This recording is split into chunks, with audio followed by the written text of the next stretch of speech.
Assalamualaikum warga kota Banda Aceh.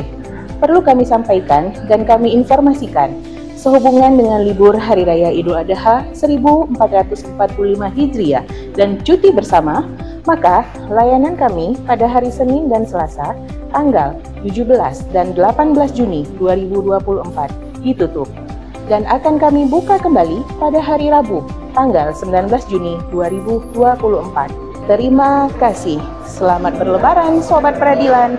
Wassalamualaikum warahmatullahi wabarakatuh.